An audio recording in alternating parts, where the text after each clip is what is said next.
मैं ऐसा क्यों हूं, मैं ऐसा क्यों हूं, मैं ऐसा क्यों हूं, मैं जैसा हूं मैं वैसा क्यों हूं। ऋतिक रोशन बोलते हैं मैं ऐसा क्यों हूं, मैं ऐसा क्यों हूं। आज के चैप्टर में हम वही पढ़ने जा रहे हैं। आज के चैप्टर में हम क्या पढ़ने जा रहे हैं? आज के चैप्टर में हम जेनेटिक डिसऑर्डर्स पढ़ेंगे। आज के चैप्टर में हम क्रोमोसोमल डिसऑर्डर्स पढ़ेंगे। आज के चैप्टर में हम पी डिग्री एनालिसिस पढ़ेंगे। Colour blindness, phenylketonuria, thalassaemia, Klinefelter syndrome, Down syndrome, बहुत सारी चीजें आज हम पढ़ने वाले हैं। Welcome back to your channel billion education, where we aim to reach and teach billion population. तो मेरे प्यारे बच्चों, कैसे हैं आप लोग? आई होप आप ये चैप्टर को बड़े अच्छे से पढ़ने की कोशिश कर रहे हैं। देखिए मेरे प्यारे बच्चों, अगर आपको 360 में 360 लाना है बायोलॉजी में, तो याद रखिएगा एनसीईआरटी को घोल के पी जाइए। उसके बाद जो एक्स्ट्रा पढ़ना है आपकी मर्जी, लेकिन एनसीईआरटी को घोल के पी जाइए। इसी से आपका 360 में 360 आने का फुल चांस होगा और आ ही जाएगा। तो शुरू करते हैं बहुत ही जल्दी वही चैप्टर जिसका नाम है principles of inheritance and variation. तो आज का टॉपिक, जैसे मैंने आपको बताया कि हम जेनेटिक डिसऑर्डर्स पढ़ने वाले हैं, इसीलिए ऋतिक रोशन पूछता है मैं ऐसा क्यों हूं, मैं ऐसा क्यों हूं। तो बहुत सारे जेनेटिक डिसऑर्डर्स ऐसे क्यों हैं, उसके पीछे का लॉजिक क्या है, मेंडेलियन जेनेटिक्स क्या है, क्रोमोसोमल डिसऑर्डर्स क्या है, शुरू करते हैं। चलिए, अब जो पहला चीज है, हमें एक चीज याद रखनी है मेरे प्यारे बच्चों। मेंडेलियन जेनेटिक्स, ये जो वर्ड है ना, इसके पीछे लॉजिक है। अब मेंडेलियन जेनेटिक्स का लॉजिक क्या है, मैं आपको थोड़ा सा याद दिला दूं। मेंडेलियन जेनेटिक्स कहता है कि अगर कोई कंडीशन सपोज ऐसी है, कैपिटल टी, तो जो डोमिनेंट जीन होगा वो एक्सप्रेस करेगा। जैसे कि यहां पर डोमिनेंस क्या है, हाइट में टॉलनेस, तो बंदा टॉल होगा। ऐसा वाला अगर जीनोटिपिक कंडीशन है मेरे प्यारे बच्चों, तो मेंडेलियन जेनेटिक्स के हिसाब से यहां लॉ ऑफ डोमिनेंस काम करेगा। क्योंकि आप अगर ध्यान से देखें मेरे प्यारे बच्चों, तो ये वाला जो जीन है कैपिटल टी, ये क्या दे सकता है, टॉल कैरेक्टर। और ये जो स्मॉल टी है मेरे प्यारे बच्चों, ये कौन सा कैरेक्टर दे सकता है, ड्वार्फ कैरेक्टर।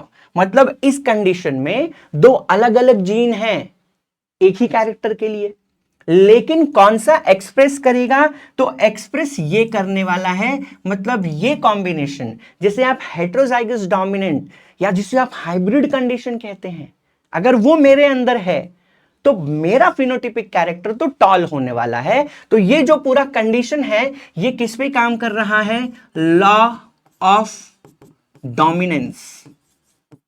याद रखिएगा मेरे प्यारे बच्चों, लॉ ऑफ डोमिनेंस। तो आज हम इसी के बेसिस पे मेंडेलियन जेनेटिक्स, मेंडेलियन डिसऑर्डर्स ऐसा पढ़ने की कोशिश करेंगे। तो ये कंडीशन में भले ड्वार्फनेस देने वाला जीन होगा मेरे अंदर, बट मेरा फिनोटिपिक कैरेक्टर टॉल होने वाला है। फिर और मैं आपको याद दिला दूं कि यहां पर अगर ऐसा कंडीशन है स्मॉल टी, तो ये जो कंडीशन है ये मुझे देगा क्या, ड्वार्फनेस। मैं हो जाऊंगा ड्वार्फ। ये तीन चीज याद रखना। मतलब होमोजाइगस कंडीशन में, होमोजाइगस डोमिनेंट कंडीशन में डोमिनेंट जीन एक्सप्रेस करेगा, होमोजाइगस रिसेसिव कंडीशन में रिसेसिव जीन एक्सप्रेस करेगा, लेकिन हेटेरोजाइगस डोमिनेंट कंडीशन में डोमिनेंट जीन एक्सप्रेस करेगा। मेंडल सर ने लॉ ऑफ डोमिनेंस के हिसाब से यही समझाने की कोशिश की थी। तो ये छोटी सी पॉइंट याद रखना आज के सारे टॉपिक्स पढ़ते वक्त, ठीक है। हम यहां पर ब्लेंडिंग ऑफ कैरेक्टर नहीं पढ़ेंगे, थोड़ा आगे बढ़ते हैं। अभी जो पी डिग्री एनालिसिस है मेरे प्यारे बच्चों, ये जो पी डिग्री एनालिसिस है एक्चुअली में होती क्या है, पी डिग्री एनालिसिस में क्या होने वाला है, जरा वो समझने की कोशिश करते हैं। ये जो पी डिग्री एनालिसिस है, ये एक ऐसा टेक्निक है जिससे हम किसी के भी फैमिली में उन जेनेटिक कंडीशंस के बारे में पता कर सकते हैं जो उनके अंदर एक्सप्रेस हो रही है। फॉर एग्जाम्पल, अगर मैं कलर ब्लाइंड हूं, तो ऑब्वियसली वो कलर ब्लाइंडनेस का जीन मेरे पेरेंट्स से आया होगा, उनके अंदर उनके पेरेंट्स से आया होगा, उनके पेरेंट्स के अंदर उनके पेरेंट्स से आया होगा। तो हम जब ये बैक ट्रैक करके पता करने की कोशिश करते हैं कि कोई स्पेसिफिक डिजीज का जीन कहां से आया है, या कोई स्पेशल कैरेक्टर का जीन अगर मेरे अंदर है वो कहां से आया है, हम ये फाइंड करने की कोशिश करते हैं। तो उसे ही हम कहते हैं क्या, पी डिग्री एनालिसिस।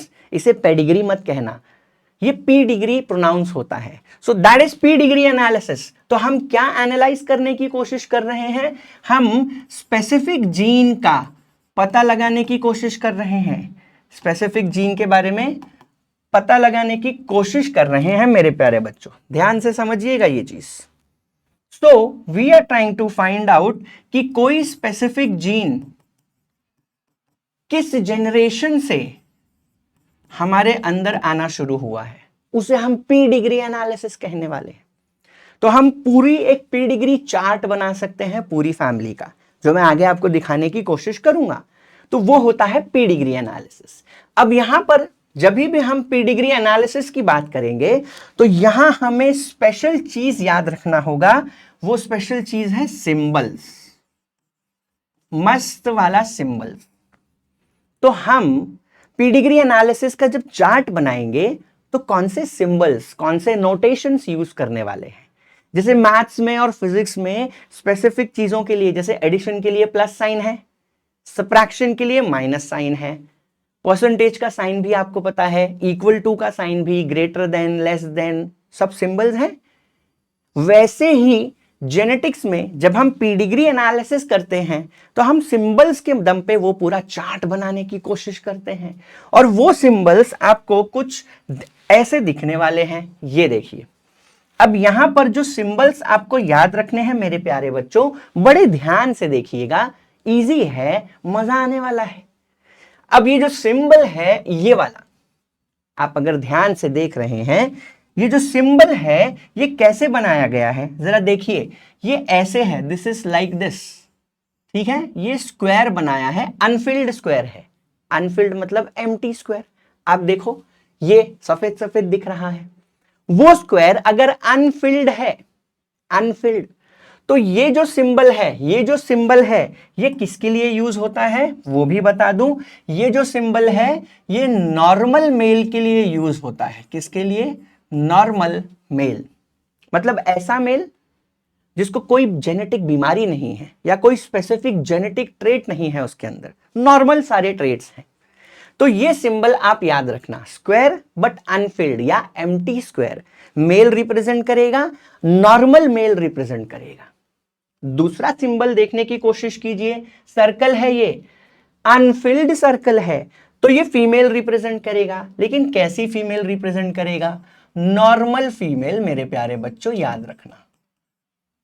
तो नॉर्मल मेल को हम स्क्वायर अनफिल्ड वाले सिंबल से बताते हैं, नॉर्मल फीमेल को सर्कल अनफिल्ड वाले से हम डिनोट करते हैं। तीसरी चीज आप ये देखिए, ये देखिए, अब ये नॉर्मल मेल, नॉर्मल फीमेल, अब ये जो सिंबल है काजू कतली, काइट जैसा, याद रखना, ये भी अनफिल्ड है।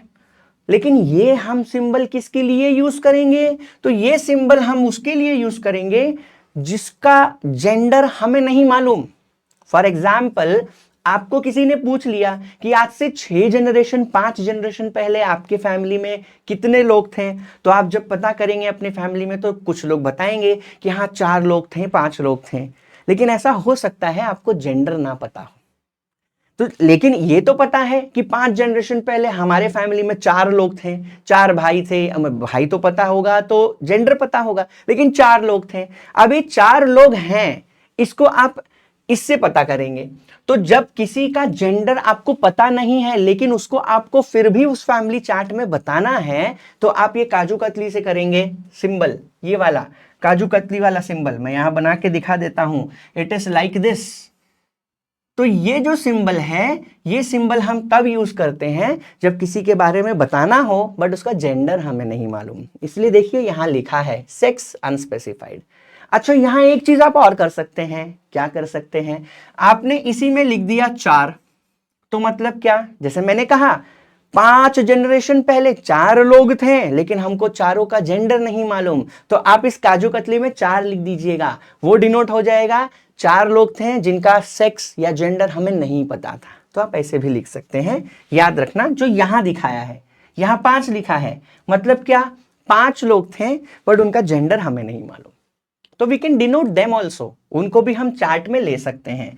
देन आप जरा देखने की कोशिश कीजिए, क्या अब ये जो सिंबल तीनों हैं, ये तो आपको पता है, ये male normal, female normal, unspecified sex वाले बंदे भी नॉर्मल, लेकिन अगर वो जेनेटिक डिसऑर्डर से ग्रसित है या कोई स्पेसिफिक जेनेटिक ट्रेट है तो कैसा रिप्रेजेंट करेंगे?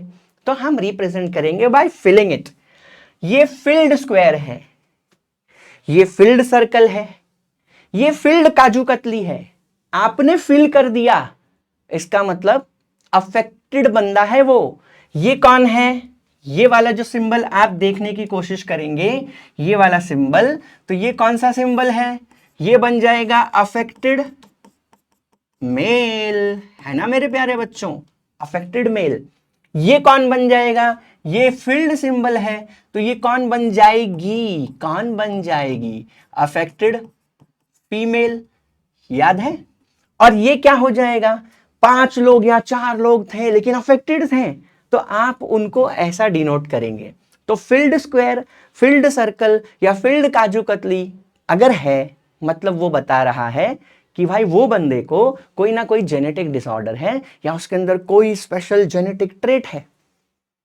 आई होप आपको समझ रहा है मेरे प्यारे बच्चों। देन आप अगर ये ऐसा सिंबल दिखा देते हैं मेरे प्यारे बच्चों, ये तो मेल है, ये फीमेल है, लेकिन आप बताइए ये कौन सा मेल है? नॉर्मल। ये कौन सा फीमेल है? नॉर्मल, क्योंकि वो अनफिल्ड है, एम्प्टी है। अब उन दोनों के बीच में ये लाइन बताया है, तो ये लाइन का मतलब होता है, या हम पूरे पीडिग्री चार्ट में जब ऐसे एक मेल और एक फीमेल के बीच में लाइन दिखाते हैं, उसका मतलब होता है मेटिंग, बोले तो मैरिज, शादी हुआ है उनके बीच में। So this symbol represents what? Marriage. याद रखना, मीटिंग का मतलब क्या? मैरिज।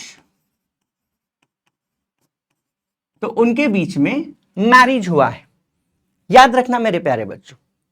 देन अगर ऐसे ही मेल एंड फीमेल के बीच में डबल लाइन दिखे, मैं आपको ड्रॉ करके दिखा दूंगा साइड में, आपको और अच्छे से समझेगा। ये एक मेल, ये एक फीमेल, ये फर्स्ट लाइन नॉर्मल मैरिज, लेकिन डबल लाइन आपने बना दिया है, ये भी मैरिज डिनोट कर रहा है। क्या डिनोट कर रहा है? मैरिज। बट कैसा मैरिज? ये मैरिज है close mating, mating between the relatives, जिसे कॉन्सेग्युअस मेटिंग भी कह सकते हैं आप। प्लांट में होता है ना, जब हम सेल्फ पॉलिनेशन करवा देते हैं, ऑटोगैमी, जिटनोगैमी, वैसा। तो ह्यूमंस में अगर ऐसा क्लोज रिलेटिव्स में मैरिज दिखाना है तो वो कैसे दिखाएंगे? डबल लाइन वाला। तो आपको ये समझ में आना चाहिए। देन अब यहां वाला सिंबल देखिए मेरे प्यारे बच्चों, ये मेल है नॉर्मल, ये फीमेल है नॉर्मल, इनके बीच में ये लाइन है, मतलब मैरिज हुआ है, लेकिन अब उस लाइन से नीचे देखो फ्लो चार्ट जैसा बन रहा है, तो ये तो पेरेंट जनरेशन कहलाएगा मेरे प्यारे बच्चों। लेकिन इनसे आया हुआ जनरेशन क्या कहलाएगा? उनका प्रोजेनी, या उसे हम F1 जनरेशन कह सकते हैं। तो मैरिज लाइन से नीचे लाइन आके फिर से कुछ और इंडिविजुअल्स का सिंबल दिया है, इसका मतलब उसके नीचे वाले लाइन में जितने भी इंडिविजुअल हैं सब उनके बच्चे हैं, प्रोजेनी हैं। तो ये पेरेंट और ये इन पेरेंट से जन्मे प्रोजेनी, जिसमें फीमेल दिखाया गया है नॉर्मल, मेल दिखाया गया है नॉर्मल। मजेदार। अब यहां देखिएगा, ये तो नॉर्मल है, लेकिन यहां पर भी वही है, ये पेरेंट जनरेशन है, male normal, female normal, line marriage, और लाइन से नीचे एक इंडिविजुअल दिखाया है, मतलब इस पेरेंट के F1 जनरेशन में एक इंडिविजुअल है जो मेल है लेकिन फील्ड है। फील्ड मतलब अफेक्टेड है, तो आप ऐसे भी डिनोट कर सकते हैं। तो ये कुछ सिंबल्स हैं मेरे प्यारे बच्चों जो हमको पीडिग्री एनालिसिस करने के पहले समझ में आ जाने चाहिए। मैं कुछ सिंबल और आपको बताता हूं। सपोज एक सिंबल मैं बनाता हूं, सपोज एक सिंबल मैं बना रहा हूं, ध्यान से देखिएगा। ये सिंबल ऐसा है, सर्कल, ये सर्कल बना दिया मैंने, लेकिन ये अनफिल्ड सर्कल है, तो कौन हुआ ये? ये नॉर्मल फीमेल हुई। लेकिन यहां जरा देखिए, अगर मैं इसे हाफ ऐसे कर देता हूं, ध्यान से देखिएगा, ये ऐसे कर देता हूं अगर मैं, तो ये जो सिंबल है ये कैरियर फीमेल का सिंबल होगा। किसका सिंबल होगा? Carrier female. कैरियर फीमेल कौन होती है वो भी जरा समझते हैं। ये कैरियर फीमेल वो होगी जो अपने अंदर जेनेटिकली कुछ ऐसे जीन्स के साथ प्रेजेंट है जो कमिंग जनरेशन में बीमारी दे सकता है। For example colour blindness. Usually colour blind males आपको मैक्सिमम दिखेंगे, females very rare they would be colour blind. लेकिन फीमेल के पास कलर ब्लाइंडनेस का जीन हो सकता है, वो खुद तो अफेक्टेड नहीं होगी, वो नॉर्मल होगी, लेकिन उसके पास कलर ब्लाइंडनेस का जीन होगा। ऐसे फीमेल को हम क्या कहेंगे? Carrier female. अच्छा, इसी को हम ऐसे भी डिनोट कर सकते हैं, देखिए ये सर्कल हुआ, ठीक है, सर्कल हुआ। अब इसके बीच में अगर आप ऐसे डॉट बना देते हो तो ये भी एक वही सिंबल है। किसका? कैरियर फीमेल का सिंबल। कैरियर फीमेल का सिंबल। तो ये कैरियर फीमेल का सिंबल, ये भी कैरियर फीमेल का सिंबल, आप ऐसे डिनोट कर सकते हैं। ये याद रखिएगा, हमारे बुक में दिया नहीं है बट आपके लिए तो अच्छा ही है, बता रहा हूं, याद रखिएगा। सो ये सिंबल भी आप बना सकते हैं। अब चलते हैं एक्चुअल पीडिग्री एनालिसिस करने के लिए। ये जो आपके सामने चार्ट दिख रहा है मेरे प्यारे बच्चों, ये किसी एक फैमिली के बारे में दिया हुआ है। अब यहां पर देखने की कोशिश करें हम तो क्या दिखेगा? ये देखिए, ये पेरेंट जनरेशन है। कौन सा जनरेशन? ये है पेरेंट जनरेशन, क्योंकि वो सबसे ऊपर है। ये एक नॉर्मल मेल है, ये एक अफेक्टेड फीमेल है, उनके बीच में स्ट्रेट लाइन है। मतलब ये जो चार्ट आपके सामने दिख रहा है यहां पर, इस चार्ट में एक अफेक्टेड फीमेल का मैरिज एक नॉर्मल मेल के साथ हुआ है। हम ऐसे समझेंगे क्योंकि अभी अभी हमने मस्त सिंबल पढ़ने की कोशिश की, मजा आ गया सिंबल पढ़ के। तो आपको ये देखना है, तो affected female is married to a normal male. अब उससे लाइन नीचे होके देखो, यहां फ्लो चार्ट बनाया है तो प्रोजेनी है। मतलब ये जो जनरेशन आपके सामने दिख रहा है, ये कौन सा जनरेशन है? तो ये वाली जनरेशन है F1 जनरेशन। ये वाली जनरेशन क्या है? F1 generation. ध्यान से देखिए, अब F1 जनरेशन में कौन कौन है जरा वो देखना। यहां कंफ्यूज होने का चांस है, मैं वो कंफ्यूजन दूर करूंगा आपका। देखो जरा, ये प्रोजेनी है, ठीक है, ये एक प्रोजेनी है, एम आई करेक्ट? फिर ये दूसरी प्रोजेनी है, ये तीसरी प्रोजेनी है। प्रोजेनी मतलब इन दोनों पेरेंट के, ये पहला चिल्ड्रन, ये दूसरा चिल्ड्रन, ये तीसरा चिल्ड्रन। ये जो है नॉर्मल फीमेल, ये इन पेरेंट का चिल्ड्रन नहीं है। याद रखना, बच्चे कंफ्यूज होते हैं, सभी को काउंट कर लेते हैं। अरे सभी को कैसे काउंट कर सकते हैं? ये जो दो पेरेंट हैं उनसे आए हुए चिल्ड्रंस को ही हम उनके प्रोजेनी बोलेंगे। ये तो इसके साथ मैरिड इंडिविजुअल है, जो किसी दूसरे पेरेंट की इंडिविजुअल है, प्रोजेनी। तो ये नहीं है इनकी प्रोजेनी, ये इनकी प्रोजेनी है। तो यहां पर आप अगर ध्यान से देखेंगे, F1 जनरेशन में ये जो पेरेंट का मैरिज हुआ, तो इनके मैरिज से जो इनके चिल्ड्रंस आए वो कितने आए? 1 2 3 4, 4 चिल्ड्रंस। ध्यान से देखिएगा, बहुत सिंपल है। इसको समझने में जो मजा है ना भाई, वो और किसी में नहीं है। पीडिग्री चार्ट समझने का अलग ही आनंद है अपना, तो वो देखने की कोशिश करते हैं। तो ये मस्त वाला ऐसे 4 इंडिविजुअल्स आपको दिखने वाले हैं, ठीक है। अब ये देखना, ये इंडिविजुअल का इससे मैरिज हुआ है, ये इंडिविजुअल का इससे मैरिज हुआ है, ये इसका जनरेशन, फिर ये इसका जनरेशन, एक्सेट्रा एक्सेट्रा आगे भी दिखाया है। तो ये पूरा पीडिग्री चार्ट है किसी एक फैमिली का। अब हमको क्या समझना है, एग्जाम में अगर ऐसा चार्ट आ गया तो आपको क्या पता चलेगा कि ये कौन सा वाला है, कैसा वाला है? तो वो हम देखने की कोशिश करने वाले हैं मेरे प्यारे बच्चों, ध्यान से समझिएगा। अब देखो यहां पर ये अफेक्टेड है, ये कौन है? ये नॉर्मल है। अब यहां पर मुद्दा क्या है मैं आपको जरा बता दूं। मुद्दा कुछ ऐसा होने वाला है मेरे प्यारे बच्चों यहां पर आपको पता ही होगा कि हमारे पास जो क्रोमोसोम्स हैं, क्रोमोसोम्स, याद रखना, हमारे क्रोमोसोम्स दो कैटेगरी के क्रोमोसोम्स हैं। कौन से दो कैटेगरी के क्रोमोसोम्स हैं? एक हमारे पास है ऑटोसोम्स, ऑटोसोम्स, और दूसरे कौन से हैं? दूसरे हैं हमारे पास सेक्स क्रोमोसोम्स।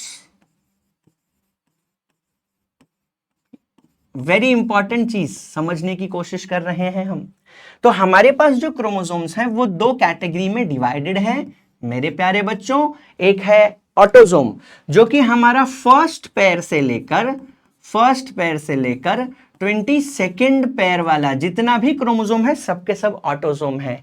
लेकिन जो 23rd पैर है मेरे प्यारे बच्चों, 23rd पैर, जिसमें दो क्रोमोसोम होने के चांसेस हैं। अगर मैं मेल हूं, अरे मेल हूं क्या, मैं मेल हूं, सच में मेल हूं, तो मेरे अंदर सेक्स क्रोमोसोम एक्स और वाई होने वाला है। और अगर कोई फीमेल है, मैं नहीं हूं, कोई फीमेल है, तो उनके अंदर एक्स एक्स क्रोमोसोम होने वाला है। ये कॉम्बिनेशन बता रहा हूं। तो सेक्स क्रोमोसोम दो टाइप के हैं, x and Y.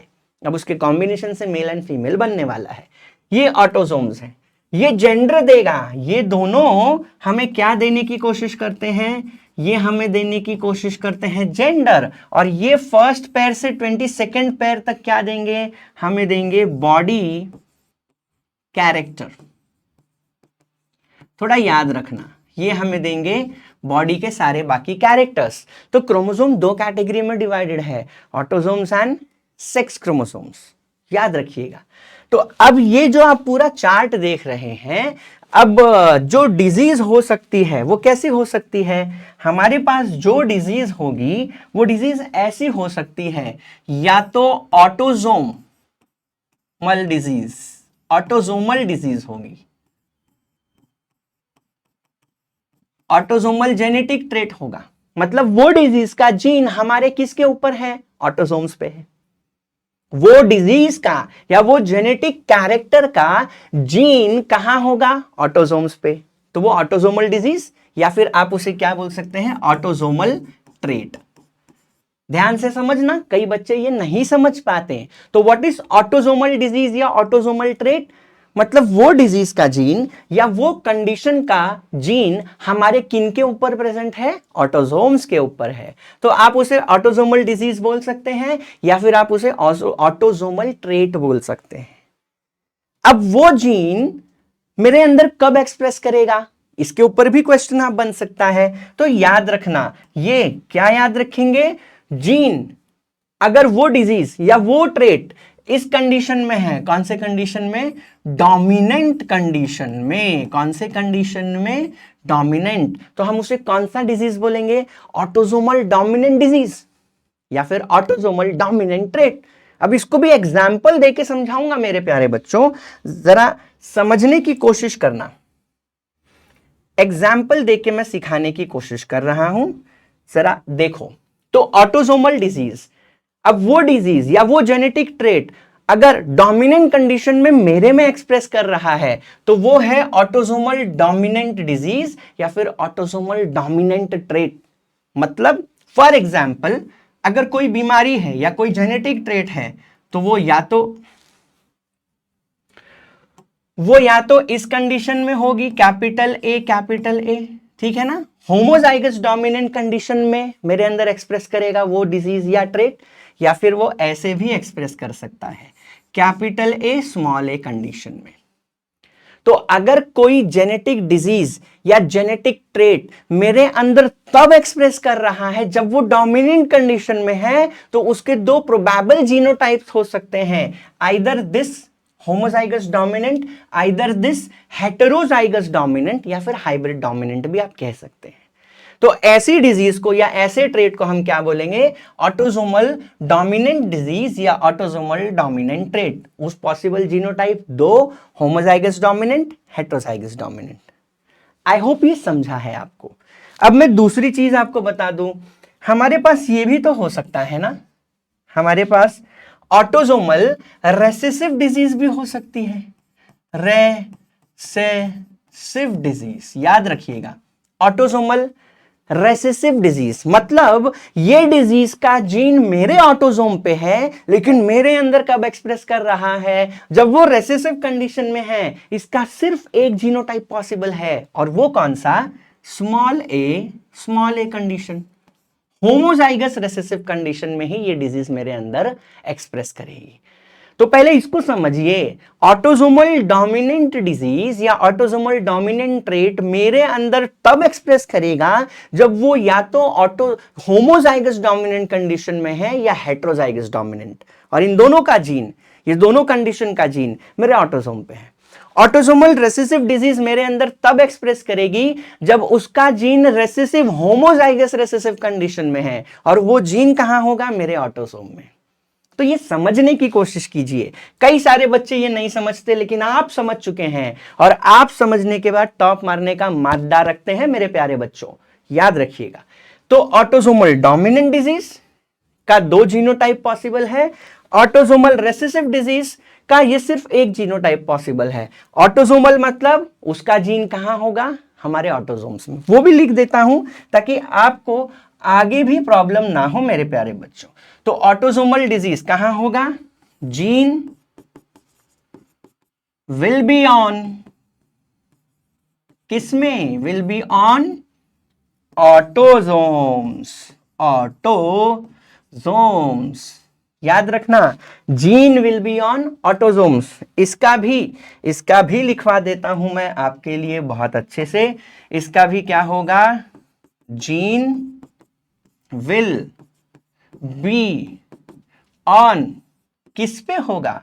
Gene will be on autosomes मेरे प्यारे बच्चों। इसका भी जीन ऑटोसोम्स के ऊपर होने वाला है। तो ऑटोसोम्स पे होने वाले 2 कंडीशन हो सकते हैं, autosomal dominant, autosomal recessive condition. तो ये आपको और एक चीज मैं समझा दूं यहां पर, एक और चीज वो कि अब हमारे पास ऑटोसोम्स के अलावा और क्या है? Sex chromosome. तो हमारे पास सेक्स लिंक्ड डिसऑर्डर्स भी हो सकते हैं। सेक्स क्रोमोसोम्स पे भी तो हमारे जीन हो सकते हैं जो हमें कुछ ना कुछ जेनेटिक ट्रेट या डिसऑर्डर दे सकते हैं। तो उसमें अब कौन कौन सा कंडीशन हो सकता है? Sex linked trait. और ये सेक्स लिंक ट्रेट जो होगा, खास करके किसके लिए हम बोलेंगे? सेक्स लिंक ट्रेट खास करके हम बोलेंगे उसके लिए जो कौन से क्रोमोसोम पे होगा? एक्स क्रोमोसोम्स पे। याद रखना, एक्स क्रोमोसोम पे। तो सेक्स क्रोमोसोम पे अगर जीन है किसी स्पेशल जेनेटिक डिजीज का या किसी स्पेशल जेनेटिक ट्रेट का, तो हम उसे सेक्स लिंक ट्रेट बोले। तो कौन से क्रोमोसोम पे है? एक्स क्रोमोसोम पे है। और ऐसा भी हो सकता है मेरे प्यारे बच्चों कि वो वाई लिंक्ड कोई स्पेसिफिक डिजीज या ट्रेट हो सकती है, तो हम उसे वाई लिंक्ड ट्रेट बोलेंगे, क्योंकि उसका जीन किसके ऊपर होगा? वाई क्रोमोसोम पे। तो वाई लिंक्ड जेनेटिक कंडीशन का जीन वाई क्रोमोसोम पे होगा। सेक्स लिंक या एक्स लिंक्ड, सेक्स लिंक को हम इस नाम से भी बुलाते हैं, मैं वो भी नाम बता दूं। सेक्स लिंक को ही हम क्या बोलते हैं? X linked trait. Sex link या एक्स लिंक ट्रेट का जो स्पेसिफिक जेनेटिक कंडीशन होगा, उसका जीन एक्स क्रोमोसोम पे होने वाला है। तो मैंने आपको क्या बताया? क्रोमोसोम 2 टाइप के हैं, ऑटोसोम्स, सेक्स क्रोमोसोम। अगर मेरे अंदर कोई जेनेटिक कंडीशन है और उसका जीन ऑटोसोम पे है तो वो ऑटोसोमल डिजीज है। अगर वो डोमिनेंट कंडीशन में एक्सप्रेस कर रही है तो ऑटोसोमल डोमिनेंट, अगर रेसेसिव कंडीशन में तो autosomal recessive. Sex chromosome 2 type के होते हैं, एक्स एंड वाई। अगर एक्स क्रोमोसोम के ऊपर वो जीन है तो एक्स लिंक या सेक्स लिंक जीन बोलेंगे, और अगर वाई क्रोमोसोम पे है तो हम उसे वाई लिंक ट्रेट बोलेंगे, और या फिर उसे होलैंड्रिक जीन बोलेंगे क्योंकि वो वाई क्रोमोसोम के ऊपर है। याद रखिएगा। अब आते हैं अपने उस पीडिग्री एनालिसिस पे, ये इसको समझने की कोशिश करते हैं। आइए, तो हमने ये देखा पेरेंट कंडीशन और ये देखा F1 कंडीशन।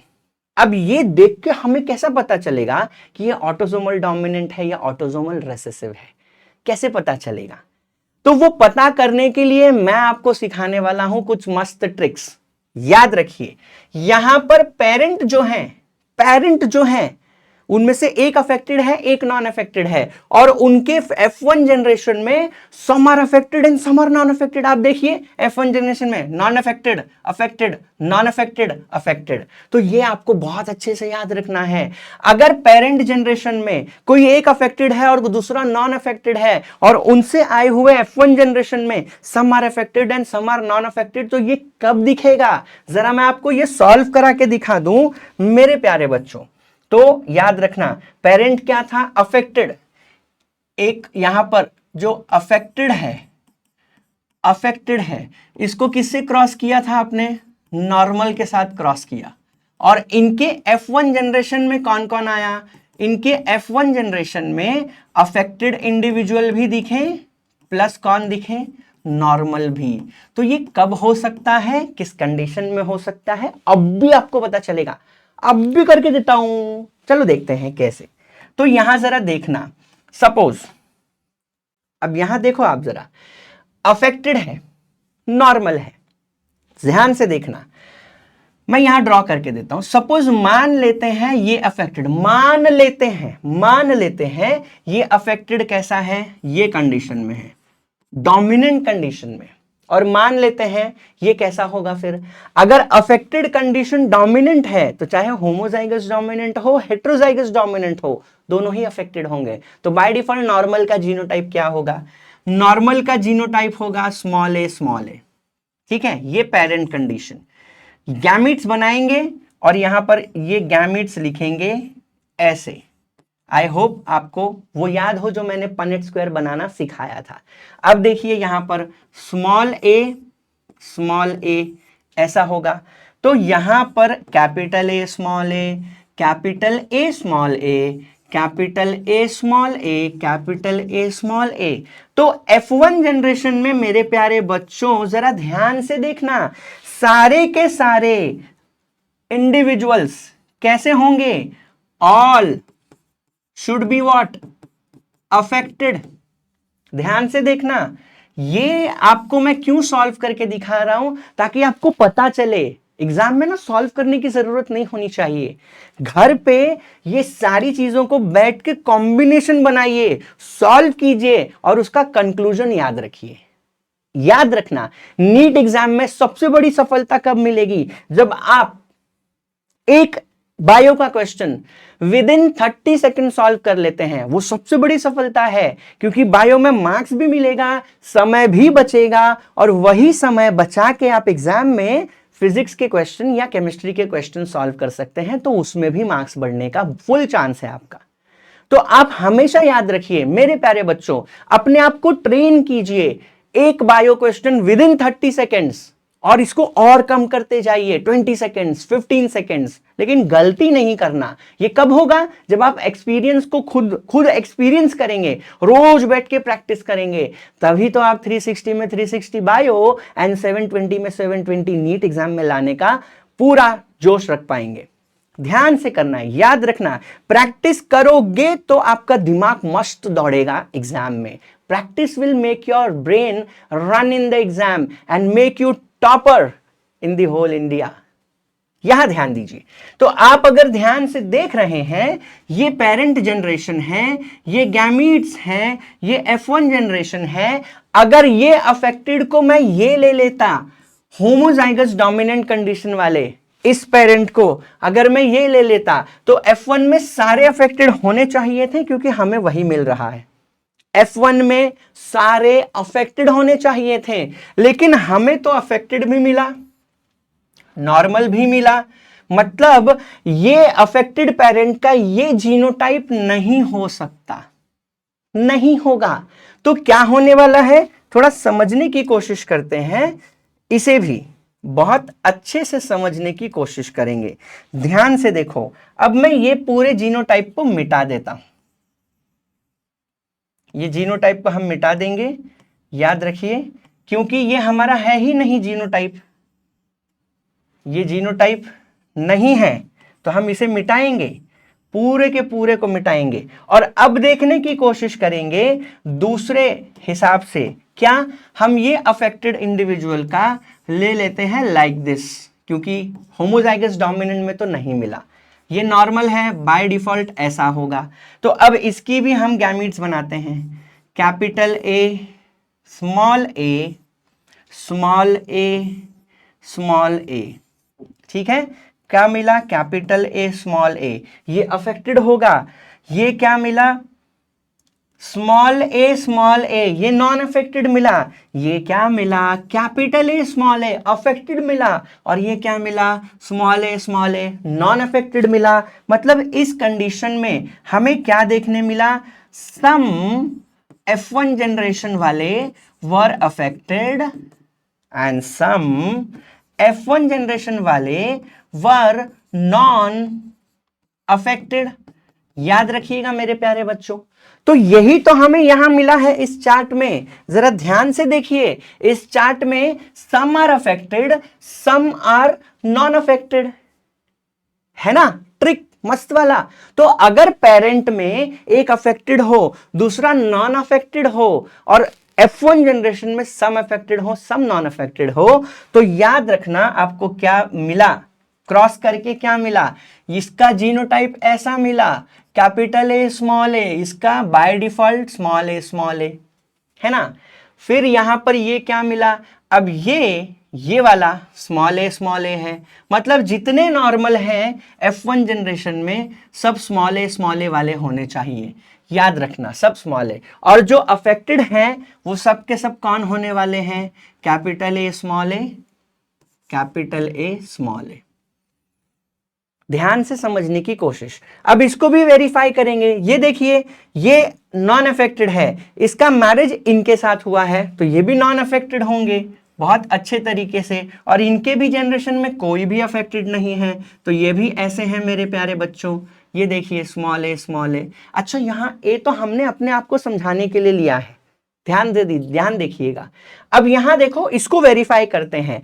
ये ऐसा है, हेट्रोजाइगस डोमिनेंट कंडीशन, ये बाय डिफॉल्ट नॉर्मल होगा।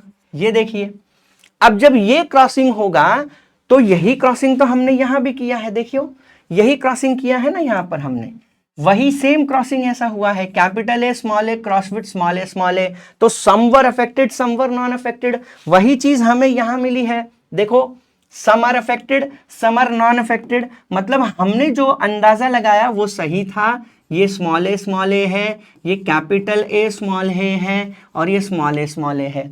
मतलब ये जो पूरा पीडिग्री चार्ट है, ये पूरा पीडिग्री चार्ट कौन सा है? ये हमें दिखा रहा है एक वो जेनेटिक कंडीशन जो डोमिनेंट कंडीशन में हो रही है।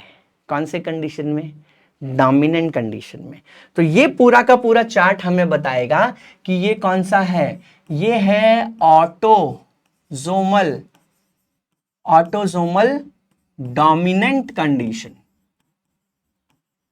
लेकिन इस चार्ट के हिसाब से वो जो डोमिनेंट कंडीशन में आया है उसका जीनोटाइप क्या है? हेट्रोजाइगस डोमिनेंट या फिर हाइब्रिड डोमिनेंट है। याद रखिएगा मेरे प्यारे बच्चों। और यही चार्ट आपके एनसीईआरटी के बुक में मायोटोनिक डिस्ट्रॉफी के नाम से पढ़ाया गया है, थोड़ा आप देख लीजिएगा, बहुत ही इंपॉर्टेंट है। तो ये स्पेशल चीजें आपको दिखेंगी। आप इसका स्क्रीनशॉट ले सकते हैं, इसका स्क्रीनशॉट लीजिए, घर पे फिर से प्रैक्टिस कीजिए, मजा आएगा। देखिए नेक्स्ट, अब इसके बाद एक और पीडिग्री चार्ट है मेरे प्यारे बच्चों। लेकिन आप में से कुछ का क्वेश्चन अब ये आने वाला है, क्या कि सर अगर इसको हमने ले लिया तो डोमिनेंट कंडीशन में, तो वो आप अपने बुक में करके देखिए क्या प्रोबेबिलिटी आती है। बहुत मजा आने वाला है। मैं आगे बढ़ता हूं थोड़ा इसको यहां पर लेके। अब यहां पर जब हम लेंगे कंडीशन, ये वाला, ये भी आपके बुक में दिया है, सिकल सेल अनीमिया के नाम से दिया है, ठीक है। अब यहां पर तो मामला पूरा चेंज हो गया है। जरा ध्यान से देखो, ये जो पेरेंट कंडीशन है ये तो दोनों नॉन अफेक्टेड है, पेरेंट में दोनों नॉन अफेक्टेड, और इनसे आए हुए जनरेशंस जरा देखते हैं। ये इनका प्रोजेनी है, ये ऊपर वाले पेरेंट का प्रोजेनी है, ये नहीं है, ये तो मैरिज हुआ है। ये प्रोजेनी है, ये भी प्रोजेनी है, ये भी प्रोजेनी है, ठीक है। तो 5 प्रोजेनी है। तो ये जो आप देख रहे हैं ये F1 जनरेशन वाले हैं, F1 जनरेशन वाले हैं, F1 जनरेशन वाले। तो पेरेंट में दोनों नॉन अफेक्टेड हैं, बट F1 जनरेशन में मतलब उनके बच्चों में some are affected, some are non affected. अब यहां क्या होगा, जीनोटाइप्स, वो भी चेक करने की कोशिश करेंगे हम, बहुत इंपॉर्टेंट। तो यहां पर आप जरा देखने की कोशिश कीजिए, दोनों पेरेंट कैसे थे, मैं वो भी लिख के दे देता हूं।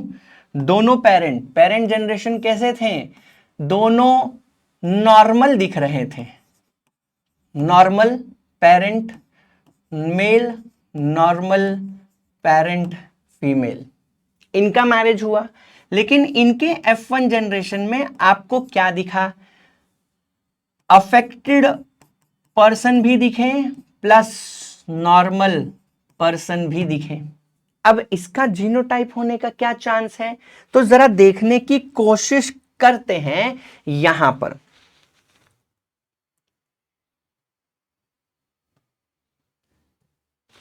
यहां देखने की कोशिश करेंगे, इसी चार्ट में देखने की कोशिश करेंगे, सारी प्रोबेबिलिटी आपको समझेगी।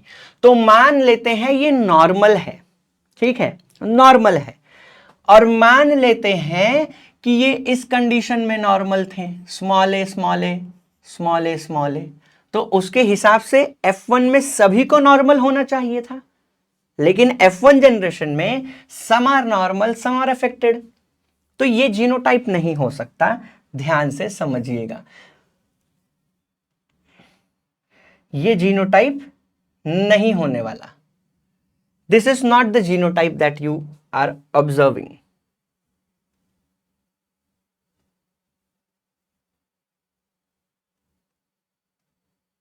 तो ये जीनोटाइप नहीं है।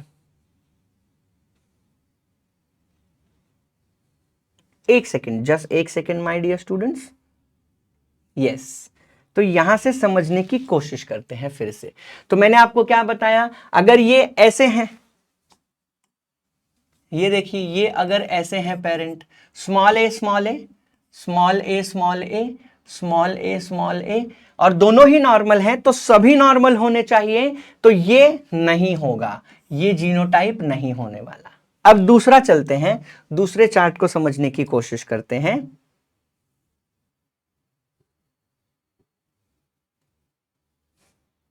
अब दूसरा कंडीशन लेने की कोशिश करेंगे, यहां पर हम लेने की कोशिश करेंगे, ये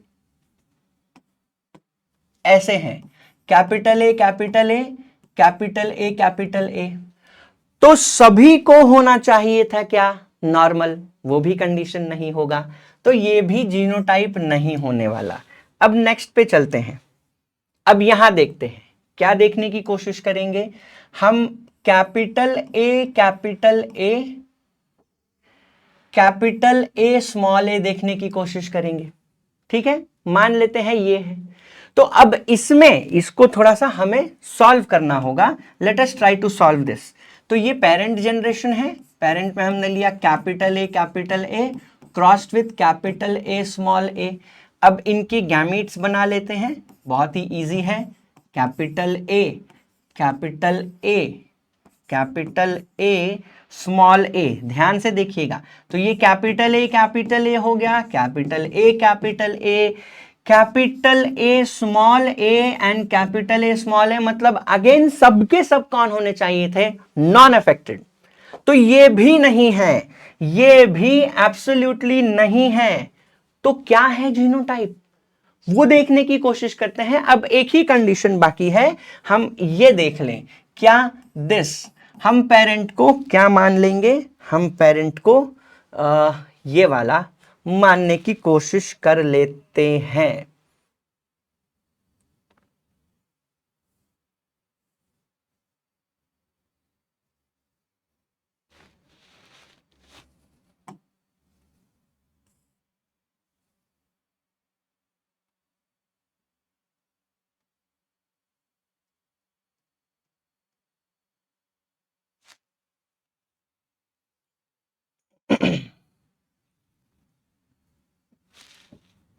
हम ये मानने की कोशिश करते हैं। चलिए पेरेंट को हम ऐसे मान लेते हैं, capital A small a into capital A small a, ये कंडीशन ही बाकी थी, इसी को सॉल्व करने की कोशिश करेंगे। इसका गैमीट बना लेंगे, देखिए क्या बनता है, कैपिटल ए स्मॉल ए, फिर क्या होगा कैपिटल ए और क्या होगा small a, capital A capital ए,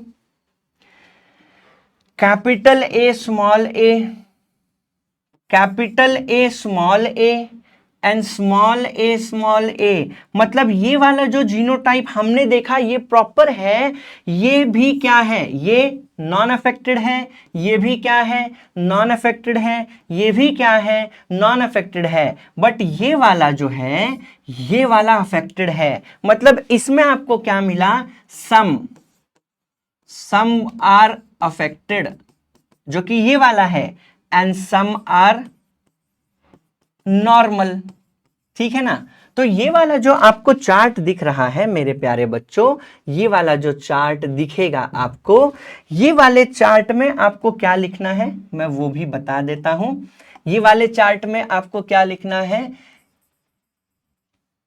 आपको लिखना है capital A small a, capital A small a. मतलब इसमें जितने भी अनअफेक्टेड हैं सबका जीनोटाइप क्या है, capital A small a, capital A small a, capital A small a, और जितने भी अफेक्टेड हैं वो कौन है, small a small a, small a small a. याद रखिएगा, मतलब ये जो कंडीशन है ये रिसेसिव कंडीशन है, ऑटोसोमल रेसेसिव कंडीशन वाली डिजीज है, ऑटोसोमल रेसेसिव कंडीशन वाली डिजीज है। अब क्रॉस वेरीफाई करते हैं, ये अगर ऐसा है तो ये भी ऐसा ही होना चाहिए, तभी तो इनके जनरेशन में कौन आएगा, सम अफेक्टेड सम नॉन अफेक्टेड। अगर ये भी कैपिटल ए होता तो सभी अफेक्टेड होता है, वो हमने करके देखा है। तो ये भी क्या है, स्मॉल ए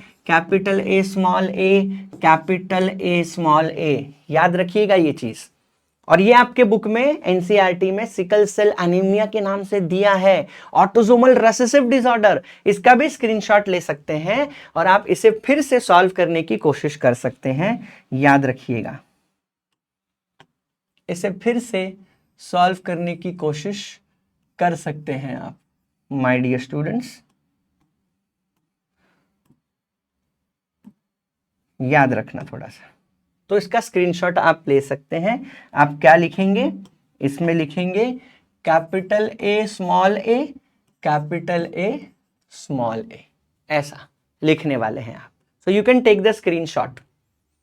तो यहां पर हमने पीडिग्री एनालिसिस को समझने की कोशिश की, बहुत ही इंपॉर्टेंट। देन अब इसके बाद में जो कॉन्सेप्ट आने वाला है मेरे प्यारे बच्चों, वो कुछ ऐसा है, कलर ब्लाइंडनेस। अब ये भी एक स्पेशल डिसऑर्डर है। स्पेशल डिसऑर्डर कौन सा, सेक्स लिंक्ड डिसऑर्डर। कौन सा है, सेक्स लिंक्ड डिसऑर्डर मेरे प्यारे बच्चों। मजेदार डिसऑर्डर है, क्योंकि अभी तक ये जो है इसका जो जीन है वो किस पे होगा, सेक्स क्रोमोसोम पे होगा, और सेक्स लिंक्ड डिसऑर्डर है मतलब एक्स लिंक्ड डिसऑर्डर है, मतलब एक्स क्रोमोसोम पे होने वाला है। और ये जो डिसऑर्डर है ये कौन से कंडीशन में होगा, रेसेसिव कंडीशन। मतलब ये तभी एक्सप्रेस करेगा अपने आप को जब इसके दोनों जीन होमोजाइगस रेसेसिव कंडीशन में होंगे। याद रखिएगा, ये जो पूरा है इसमें प्रॉब्लम होती है रेड और ग्रीन कलर में डिफरेंशिएट करने में, डिफरेंशिएशन नहीं हो पाएगा रेड एंड ग्रीन कलर। इसीलिए जिन बंदों को कलर ब्लाइंडनेस होती है मेरे प्यारे बच्चों, उनको ड्राइविंग लाइसेंस गवर्नमेंट अवॉइड करती है देना, नहीं तो वो जो सिग्नल है ना वो डिफरेंशिएट नहीं कर पाएंगे और फिर तो प्रॉब्लम होगा। इसीलिए कलर ब्लाइंडनेस वालों को यूजुअली ड्राइविंग लाइसेंस इशू नहीं करते हैं। लेकिन होप सो आगे कोई प्रॉब्लम नहीं आएगी। अगर टेस्ला वाली गाड़ी आ गई तो प्रॉब्लम नहीं है, वो तो अपना फुल अलग लेवल पे चलेगी, तो कोई इशू नहीं होने वाला। फिलहाल कलर ब्लाइंडनेस की बात करेंगे। तो कलर ब्लाइंडनेस यूजुअली सबसे ज्यादा किस में दिखता है, कलर ब्लाइंडनेस सबसे ज्यादा दिखता है मेरे प्यारे बच्चों मेल्स में। फीमेल में रेयरली ये दिखेगा, बट फीमेल भी कलर ब्लाइंड होती हैं, याद रखना। अब इसमें आपको याद रखना है ऐसा, देखो मैं आपको जीनोटाइप लिख के दिखाता हूं, जीनोटाइप मैं आपको थोड़ा सा लिख के दिखा दूं कलर ब्लाइंडनेस का। तो कलर ब्लाइंडनेस का या नॉर्मल कलर वाले का क्या जीनोटाइप होगा, देखिए नॉर्मल ये हो गया, अरे क्या है, चलो आगे देखते हैं। कैपिटल एक्स ये तो फीमेल वाला है, आपको तो पता ही है, human female is X X, human male is X Y.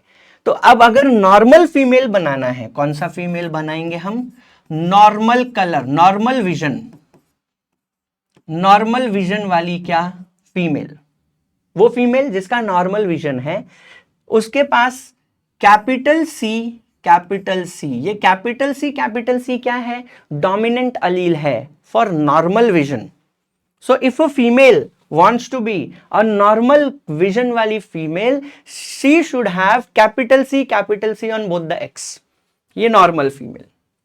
लेकिन अगर फीमेल ऐसी है मेरे प्यारे बच्चों, कैपिटल सी स्मॉल सी, तो यहां पर ये कैपिटल सी नॉर्मल विजन देना चाहता है, स्मॉल सी कलर ब्लाइंडनेस देना चाहता है, लेकिन हम पढ़ रहे हैं मेंडेलियन जेनेटिक्स, तो यहां पर हेट्रोजाइगस कंडीशन में फीमेल तो नॉर्मल होगी, नॉर्मल विजन वाली होगी, फीमेल को कलर ब्लाइंडनेस नहीं होगा, फीमेल नॉर्मल विजन के साथ है, बट सिंस उसके पास वो जीन है जो कलर ब्लाइंडनेस दे सकता है, शी इज कैरियर।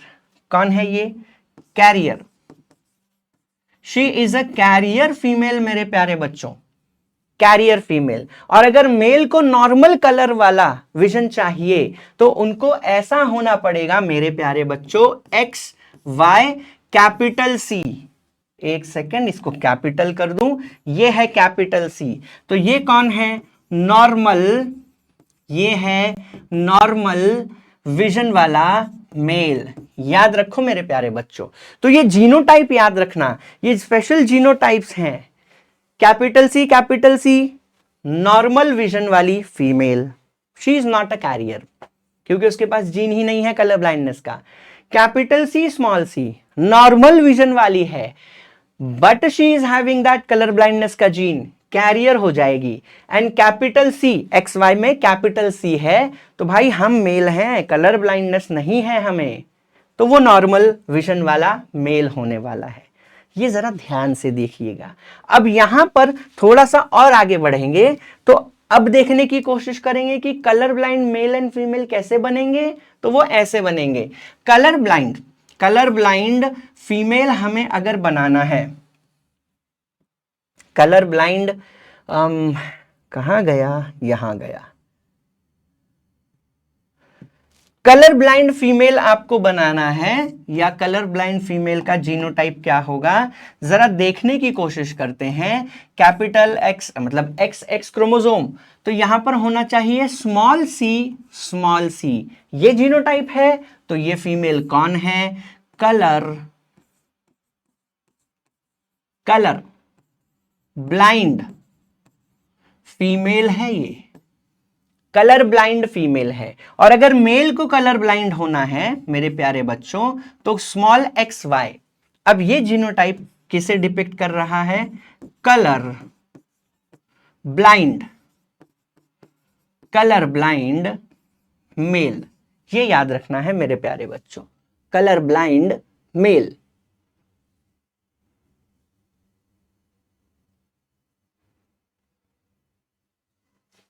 ये जरा समझने की कोशिश करना, कलर ब्लाइंड मेल। अब मैं आपको कुछ समझाना चाहता हूं, जरा ध्यान से देखो। आपको एग्जाम में क्वेश्चंस कैसे आएंगे, ये तो बच्चों को भी याद होगा, रट्टा मार के बैठते हैं ना, तो सबको याद होता है। क्वेश्चंस एग्जाम में सेंटेंस बेस्ड आएंगे। A colour blind male marries a colour blind female, what is the probability of the F1 children being normal, या कलर ब्लाइंड, या फिर कैरियर फीमेल।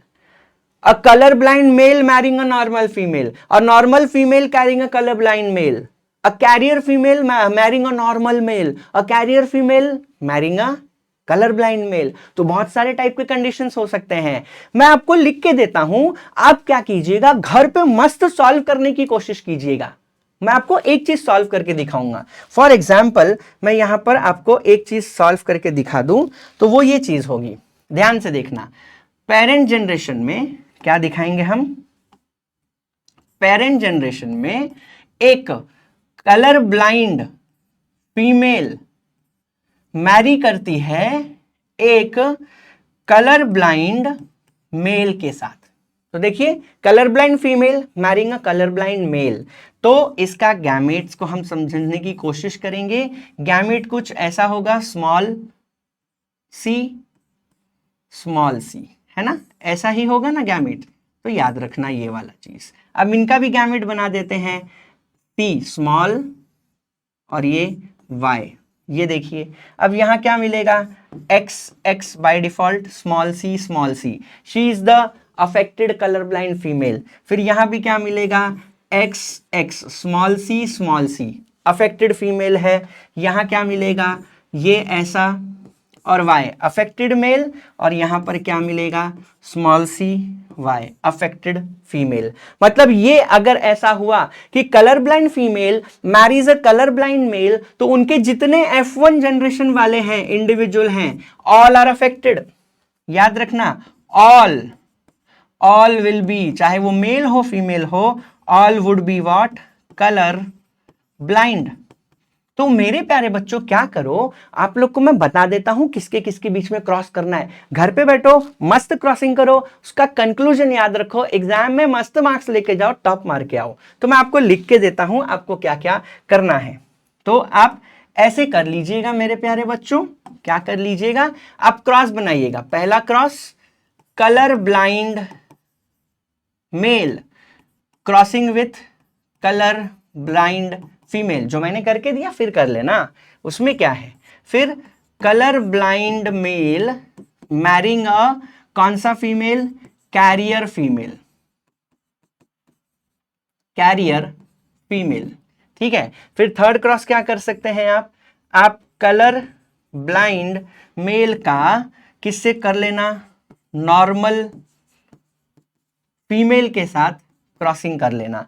तो colour blind mail marrying a colour blind female, colour blind mail marrying a carrier female, colour blind mail marrying a normal female, तो वो आप वो cross कर लेना। फिर आप क्या कर सकते हैं क्रॉस, यहां देखिए ये क्रॉस कर लेना कि normal male marrying a normal female, ये भी कर लेना, ये तो लेकिन आपको वैसे ही पता चल जाएगा। फिर आप क्या कर सकते हैं कि नॉर्मल मेल मैरिंग, अब यहां कलर ब्लाइंड मेल मैरी कर रहा था, यहां नॉर्मल मेल मैरिंग केस को कैरियर फीमेल को।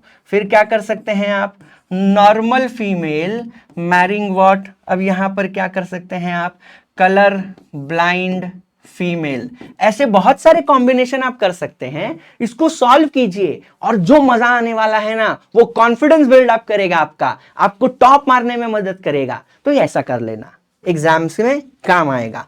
Next we will see what, haemophilia. ये haemophilia sex linked recessive trait है। अगेन याद रखना, ये भी कैसा है, सेक्स लिंक्ड रेसेसिव डिजीज है। मतलब ये कंडीशन भी अगर किसी में एक्सप्रेस करना चाहती है तो उसे भी रिसेसिव कंडीशन में आना चाहिए। फॉर एग्जाम्पल, अगर यहां पर फीमेल है लाइक दिस, तो she should be small H, तो ही उस फीमेल को हीमोफीलिया होने वाला है। अगर मेल है तो मेल को भी कैसे होना पड़ेगा, स्मॉल HY।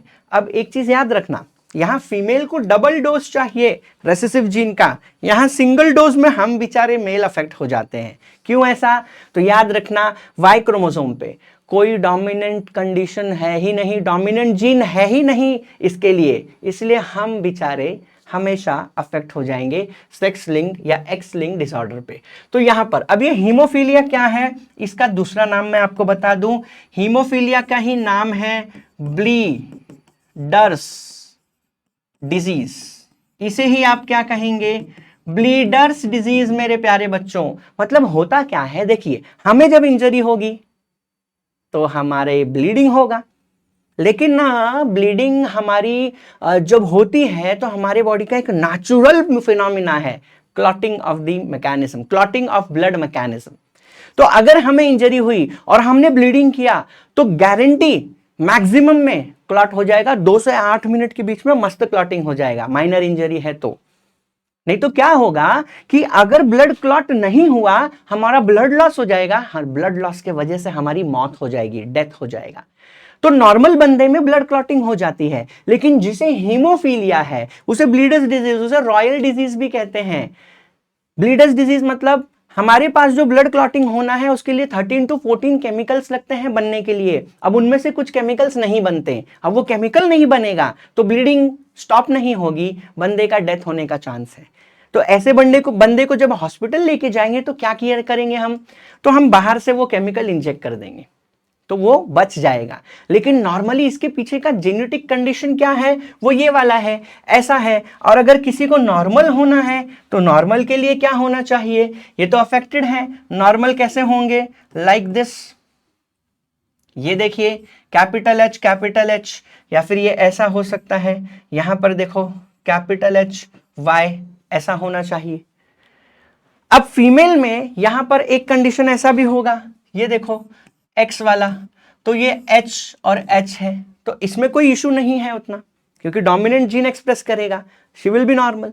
तो ये थोड़ा सा याद रखना। ऐसा हीमोफीलिया एक रेसेसिव डिजीज है, बहुत ही स्पेशल डिजीज है, ब्लीडर्स डिजीज है। अब इसका दूसरा नाम भी मैं लिख देता हूं आपके लिए, इसी को आप रॉयल डिजीज भी कह सकते हैं, रॉयल डिजीज, क्योंकि ये जो लंदन की महारानी थी क्वीन विक्टोरिया, ये उनके वजह से पूरे फैमिली में आया था ये डिजीज। तो bleeders disease is also called as royal disease. यहां पर इस डिजीज जेनेटिक कंडीशन के वजह से ब्लड क्लॉटिंग नहीं होता है, तो डिपेंड करता है, याद रखिएगा, सिंपल सा लॉजिक।